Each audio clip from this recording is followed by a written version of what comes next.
Hello, fellow mech warriors, Mage Leader here, and today we're doing something a little bit different, something I haven't tried before. We're gonna see how it goes. This video is, if you couldn't already tell, unscripted. I'm just sitting here at my chair, staring at my desktop, which I should put a better background on. I've still got the Windows default on there. Just talking about something that I think you guys should know about, something that I think you guys would enjoy. So I've made a few of these more, I guess, down-to-earth and just my general thoughts and rambling type videos before, and for some reason these are the ones that do incredibly well. So I assume that you guys like them, even if it's not as much effort and production value as what I normally do. So it's been a while since I've done one. I've decided to do it again, and honestly, the reason it's taken me so long to do another one is I didn't really have anything that I wanted to talk about in this sort of way. But this is kind of a follow-up to something that I made months ago at this point. But one of my videos was about the prospect of a BattleTech movie and why now is not the best time. I go into detail about what's... well, that's a little bit of a... it's a little bit generous. I don't really go into detail. I more just rant like an angry old man shaking his fist at the clouds about what the problem is with modern Hollywood and modern filmmaking. But I feel like today I need to put a little asterisk on that video, because there has been something that's happened that's given me a glimmer of hope for the future of American filmmaking, and I gotta say, man, I was not expecting this, but here we are. I'm here to talk about Top Gun Maverick. When I saw the trailer for this movie, I wrote it off. You know, I'm so done with these 80s reboots and remakes and, you know, sequels that are years out from what they should be, and they always end up the same way. They always end up being total crap. They take the characters that you love and they twist them around and make them into tired old men, put them down to make the new generation look cooler. You know, we saw this with, you know, everything from Terminator to Star Wars,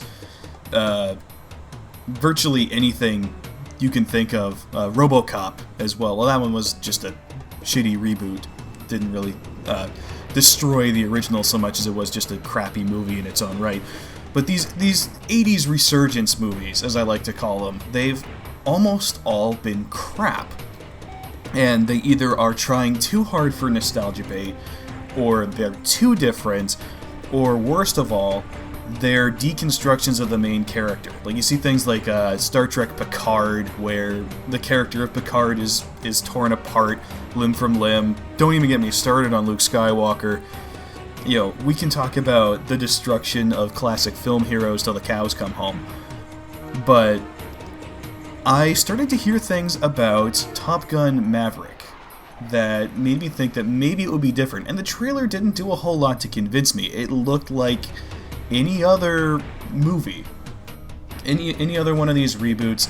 I saw a new cast of characters. I saw the old guy in the cockpit. And the nostalgia bait music. And I just kind of said, I'm not interested. First of all, I'm not a huge fan of the original Top Gun. The first time I watched it was in high school, and I actually disliked it at the time. I felt that Maverick was a dick through the whole movie. I didn't really care about him one way or the other. The romance portion of the movie isn't very good, and it just drags on and on and on. It's like half the movie, for crying out loud. It's the reason that I now hate the song Take My Breath Away. Like, it's too much. They play it back to back like 6 times. And when Maverick was coming out, when I eventually decided I was going to go see it in the theater, I decided to rewatch the original Top Gun before going in. I liked it a lot more the second time through. The romance was still a pain in the ass to get through, but it wasn't as insufferable as I remembered it being. Now I have more of an appreciation for the aircraft themselves, and so I laughed my ass off with some of the stuff that they were doing and saying about various aircraft throughout, and the magic brake lever that Maverick pulls on to make his plane slow down. that's not how that works. But you know, all that stuff. I mean, it's good fun. And I got to the end of the movie and I said, you know what, this movie's okay. You know, I could see why it was such a classic at the time and why people loved it so much. It's still not my favorite, but I at least recognize why it's so beloved by so many people, and I've come down with a much more positive impression of the film overall. I think it's a good movie. So, I heard about Top Gun Maverick. I actually saw the video by Critical Drinker, which, if you don't know who Critical Drinker is, you probably do if you've come here. He's significantly bigger channel than I am. So odds are you know who he is. But if for whatever reason you don't know, Critical Drinker is a drunk Scotsman who does movie reviews, and he does a fantastic job presenting things in a humorous way, and he's the guy who coined the message thing that I used in my last video on movies. He put out a video that you should go watch, where he talks about Top Gun Maverick, and he had nothing but glowing praise for the movie. And if there's one guy who I think is sometimes needlessly harsh on movies, it's Drinker. So if he liked this movie, it's a pretty good sign that there is something of quality here. So I decided that over the weekend I was going to go see it. I went out with Mrs. Mage, and we went and saw the movie. It was interesting. You go to a movie nowadays, you sit down, and it's like a half hour of previews before the movie starts. Pro tip, show up to a movie about 15 to 20 minutes late when you go nowadays. It's all ads. Just because they say the movie's starting at 4:30 doesn't mean it's starting at 4:30. But that's besides the point. The movie starts up, and I suppose this is going to be a review. I'll give my thoughts on the movie, and then I'll talk about why I decided to talk about it when I get to the end of that. So the movie starts up, and instantly I'm on my guard, because I've been through a lot of these types of movies by now. I know how they hit you in the nostalgia, and they try to, you know, earn some goodwill that way. So when they recreate the original Top Gun opening, but with F-18s and F-35s, I was happy. Alright, that's cool. I enjoy that sort of thing. But also like, okay, you're trying pretty hard to get my approval here. Oh no, I skipped over. I should mention that the film actually starts with a thank you message from Tom Cruise that actually came across as fairly genuine. So, it's been a thing with movies lately where, I know The Incredibles 2 did it, where they start up with the guys being like, hey, sorry it took us so long to make this movie. And that's kind of what it is. But it mostly comes across as Tom Cruise being like, hey, here's this fun movie I made, I hope you like it. And, you know, I'll be honest, that's kind of charming to me. I like seeing that sort of thing. It's a better attitude than if you don't like my product, you are an istophobe, you know, fill in the blank, terrible, bad person. You know, the approach that Disney takes. It's a much better, more humble approach of, I made a thing for you guys to entertain you in order to try and convince you to give me money, so I am going to thank you profusely for doing that. A much better, more professional attitude toward the entertainment industry, if you ask me. But then it goes into what's essentially, it's the Top Gun intro. It's the same, it's Danger Zone, it's the same, even the same like film grain filter, that sort of golden look to it. The issue that I have there is that it hard cuts from that to Maverick being a test pilot, and that whole section of the movie is a little wonky, so it kind of stumbles out of the gate. And I'm not saying that in him flying this new experimental, I think they call it the Dark Star, kind of a lame name if you ask me, it's trying too hard, but whatever. He's flying this new Mach 10 jet, and it looks like something from a sci-fi movie, like a different movie, and doesn't feel very Top Gun outside of like Maverick's attitude about the whole thing. It still fits his character, but it doesn't put you in the best state of mind for what's going to happen. It feels kind of generic sci-fi, and It improves a little bit when he gets to Top Gun, and from there he goes to the bar of Penny, I forget what her last name is, the Admiral's daughter that is mentioned in the first movie, played by Jennifer Connelly, and I know everybody's saying it, but I'm going to say it too. She looks good. You know, she's getting old now, but she still looks really good in this movie. Like, I'd do it. I'd totally do it. Let's just throw that out there. But the scene where she's introduced is kind of bad, actually. It's this bar scene where everybody's, you know, we're introducing our characters. Maverick comes in and talks with her, and meanwhile, one by one, the pilots are coming in. These are the guys who are going to fly this new mission that Maverick has to prepare them for. And with the exception of Bob is an excellent character all the way through. With the exception of him, everyone's introduction is pretty weak. And the dialogue that they have, if there's one thing that I love about the first movie, it's the quotable lines. And there really aren't any of those in this movie. And they're saying a bunch of really cheesy stuff that feels very Marvel-ish. Not like it sounds like it's trying to be the Marvel joke dialogue, but doesn't quite know how. And like guys who are trying to write military banter that have never spoken to somebody who's been in the military. And then it gets worse from there. There's a humiliation type of thing where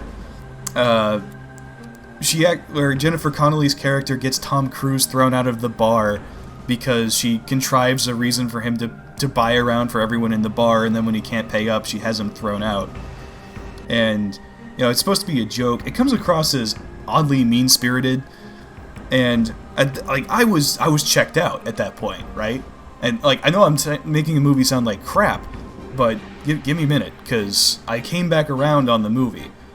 But at this moment, I was like, oh no, it's one of these movies. Shit, I want my money back already. But the character of Rooster is introduced while this is all going on, who's Goose's son. Goose from the first movie. I'm sure if you haven't seen the first movie, you really should, and I don't know what you would be doing here if you haven't. I'm going to assume that you know who all these characters are. So he's Goose's son, and he starts playing Great Balls of Fire on the piano, and it gets a little try-hardy here where it shows footage from the first movie of them playing that song on the piano, and it's like, yes, I've seen the first movie, I remember this scene, yes, remember berries, but the effect that it has on Maverick is understandable, and the movie kind of recovers a little bit because, you know, Jennifer Connelly's character, Penny, has thrown him out of the bar as a joke, really. Just kind of a ha-ha, gotcha type of thing. It feels almost girl power-ish. When she sees the effect that it's had on Maverick, there's a look on her face where you can tell that she kind of regrets it. And from there, it starts to recover. So I sat, you know, I stayed in my seat and said, okay, I'll give it the benefit of the doubt. Drinker likes this movie. Let's see where it goes from here. And it immediately recovers. So Maverick walks into the classroom the next day, and it's the other pilots who threw him out of the bar. You know, his students. And they recognize him like, oh shit. We threw this guy out of the bar last night, now he's our teacher. And it goes into BFM practice, and Maverick proceeds to kick every single one of their asses back to back to back. Nobody can touch this guy. Nobody's anywhere near as good as this guy. He's clearly still the best pilot that the Navy has ever seen. It gives him that moment of, he's still got it. That, you know, when you bring back an old character, you need that sort of thing. So, while I think that bar scene was pretty bad, it immediately comes back, and the dogfighting that is done in those scenes, as unrealistic as it is, and as crazy and wacky as it is, I don't care. Maverick is back, and he still got it. Not only does he still got it, he is arguably better than he ever was. Because, you know, now he's older and wiser. He knows the lessons. There's a couple of references to things from the first movie that actually don't feel cheap. There's a reference to leaving your wingman behind that shows that the character development from the first movie is still there. He's the same character he was at the end of Top Gun. You know, he's learned his lesson about flying dangerously and being too much of a risk for the rest of the men in his unit. You know, he's beyond that. Now he's ready to teach it to other people. So that's good to see. And the conflict from then on becomes mostly centered around him and Rooster, and the conflict that they have, which, you know, it's based off of a promise that that Maverick made to his mother to try and keep him from becoming a pilot. She didn't want what happened to Goose to happen to him, so he's been actively trying to hold Goose back throughout, Rooster back throughout his whole career. And, you know, obviously he resents him for it, doesn't know why he's doing it, not that it would really matter if he did, and he still kind of sees him as the guy who got his dad killed. So there's a good amount of back and forth between that. That's very interesting and investing. And I won't spoil the entire plot, but I will say that it stumbles a little bit at the beginning, but it picks up the pace, it drags itself back up, and it becomes a really good movie by the end of it. There's a few things that it does better than the original, in my opinion, where the romance is significantly better, not because it's a better romance per se, but because there's a lot less of it. It's not half the movie anymore. It still feels a little tacked on, not gonna lie, but hey, I got to see Jennifer Connelly doing Jennifer Connelly things, and I'm not going to fault the movie for that. Though, I'm also not going to fault Tom Cruise for wanting to cuddle with her in a bed for a few scenes. You know, hey, I get it. So I don't mind that that's in there, and you really expect it from a character like Maverick anyway. It really wouldn't be Top Gun if he wasn't sleeping with somebody. And it's handled in a way that I think works okay. The primary drive and thrust of the movie is his being able to train people for an impossible mission, and there's a lot of tension because they're struggling with the parameters. The mission is so incredibly difficult, combined with typical military bureaucracy type of things, where everything needs to be done by the book, but the mission isn't a by-the-book kind of mission. He has to push the envelope and the boundaries like Maverick always has, in order to get these guys ready to actually fly this mission and hopefully come home at the end of it. So, it just, the tension keeps building and building and building, and I won't spoil what happens, but you have this sort of all is lost kind of moment where it feels like they can't possibly get anywhere. Shit, everything's over for Maverick, it's not good. And then he comes back with the most Maverick move you could possibly... You can see it coming from a mile away, but it's still executed in such a way that it feels earned. It feels like it should be there. And it's incredibly satisfying. And I gotta say, while I'm on this topic, no movie in the past decade has made me raise my fist and, pump the sky like this one did. The action scenes in this movie are spectacular. Tons of it is practical effects with real jets, or maybe they'll use a couple of camera tricks or editing tricks here and there to make things look a little spicier. The vast majority of it, from what I can tell, is practical, and the stuff that is CG is so well done, I honestly can't tell the difference most of the time. So, if you're looking for a popcorn action movie, you don't have any nostalgia for Top Gun whatsoever, it's still good in that regard, and you should still go see it. So, back on track. So, Maverick has this big triumphant return moment again. There's been a couple of them at this point. It feels very well done. It feels very earned. And from there, it transitions into the actual mission itself, which takes up, I want to say, like the last third of the movie, and it's really, really good stuff. Like, edge of your seat, clamping on, holding on for dear life type of stuff. If you love aircraft as much as I do, and you're seeing some DCS World footage in the background now, then I can tell you there's a lot to love in this movie. While bits of the plot are almost jump the shark worthy, they're fun enough that I don't actually care whether or not they make that much sense. You know, it's all done fairly well, and even when it feels like the movie's going a step too far, it's not far enough that it takes away from it. It's more like, when it's going too far, it feels like movies going too far in the 80s. You know, like you're watching Commando or something, where it's like, well, that couldn't happen, but it's cool, so I don't care. It's more like that type of thing. So, I rag on bits of this movie a bit, but it's because I like it. It's not perfect. I will say that. It's not a perfect movie, there's a lot of flaws with it. But I think it speaks to something that is broader in the terms of modern filmmaking. So, I've talked about the typical character assassination, which is the modern trope of how movies are made today.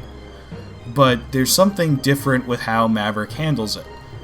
And that alone, I think, is a good enough reason to go and check this out. But there's more to it than that.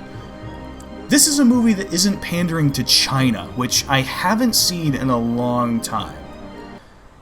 And it's one of the things, like in the trailer, you can go back and watch the trailer, and you see that Maverick's jacket, they've changed some of the patches on the back. So the Japanese flag is no longer the Japanese flag, and the Taiwan flag isn't there. You know, those are things that were on his jacket in the first movie, and it's like, oh no, that's done for Chinese audiences. But when you watch this movie, the actual movie, those flags are back.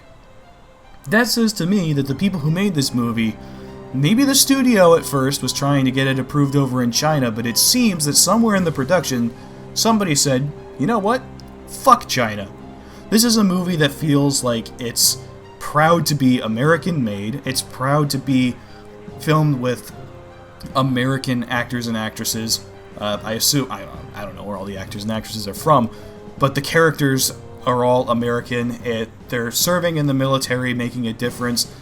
It's portraying the U.S. in a positive light, which I can't remember the last time I saw a movie do that, and it feels so good. It's cathartic to finally have a movie that isn't trying to make me feel bad about something. You know, it gets so exhausting being preached at all the time with modern movies, and there's no preaching whatsoever here. It's just a fun action movie with the U.S. Navy. Bro, that's incredible.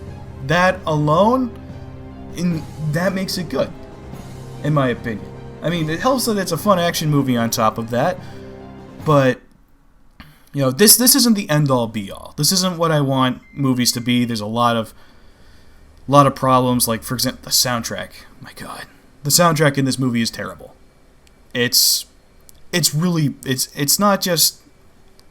It's bland and generic most of the time, but there's moments where it slips into being outright bad. And there's no electric guitars throughout. Danger Zone is played at the beginning and then never again.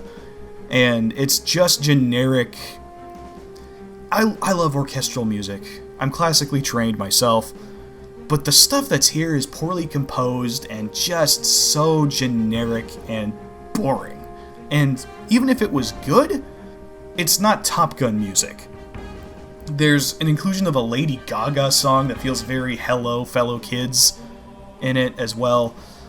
And I feel like it's a big missed opportunity, and it does bring it down a few points in my opinion. It's not a perfect movie, but you know what it is? It's a step in the right direction, and I think that this is a time where we go out and vote with our wallets and say, yes, more of this, please. Give it some criticism, say it's not perfect, but goddamn, this is the kind of movie that we want. Everyone is starving for this type of content. People are so sick and tired of Disney trash. So tired of everything being pushed down our throats against our will. Messages that, whether you agree with or not, feel incredibly cheap and just absolute basic. shoved in your face at every given opportunity in modern movies. This movie doesn't do that. It takes some steps away from that. It takes more steps than it needed to. You know, if they didn't change the patches on Maverick's jacket, I don't think anyone would have noticed. But they did it anyway. And you know what? Audiences in Taiwan noticed. You know, that's something. That's a pretty big deal as far as I'm concerned. Given how many modern movies want to get that China money, the fact that they, made that change, and maybe they'll still release it in China with those, those patches comped in. Maybe. But it shows to me that they aren't so willing to kowtow to China that they shove those changes down the throats of American audiences, which is something that you see in other movies, where you can tell when something was done for the benefit of China. This feels like it was made for American audiences first. Maybe it wasn't. Maybe it's intended for international audiences. But it feels like it's meant for Americans. So, ultimately, that's where I come down on it. If you're sick and tired of all the crap in Hollywood right now, and you want things to get better, you want to show the industry that there's tons of money to be made in just making good entertainment, this is where we make a step. I don't want to make it sound like this is, the ultimate line or the hill to die on, but it's definitely a way that we can show that we show the kind of content that we like to see. Encourage them to make more of this type of thing. I think that's one step among many as to how things can get better.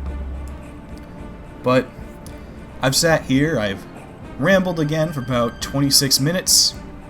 Again, these videos always seem to perform super well when I make them, and I can't for the life of me to figure out why, because I listened to them back again and I feel like I just slid all over the place incoherently. But hopefully you guys enjoyed what I had to say, and hopefully I've at least convinced you to go and give this movie a shot. I cannot stress enough how amazing that final act is. I cannot stress enough how much justice they do for Maverick as a character. Like I said, stumbles at the beginning, soundtrack is bad, but everything else in this movie is more than worth it. So I recommend this. I give it a solid 8 out of 10. Needed more electric guitars. So if you're bored this weekend, or you have a day off, or anything at all, go see Top Gun Maverick. I went and I saw it twice. That's how much I like this movie. I don't go to see movies twice in the theater very often. But I wanted to support this one with my money. I wanted to vote with my wallet. I hope you guys do too. So that's going to be it from me. I'm going to cut this off before I ramble on for way longer than I already have.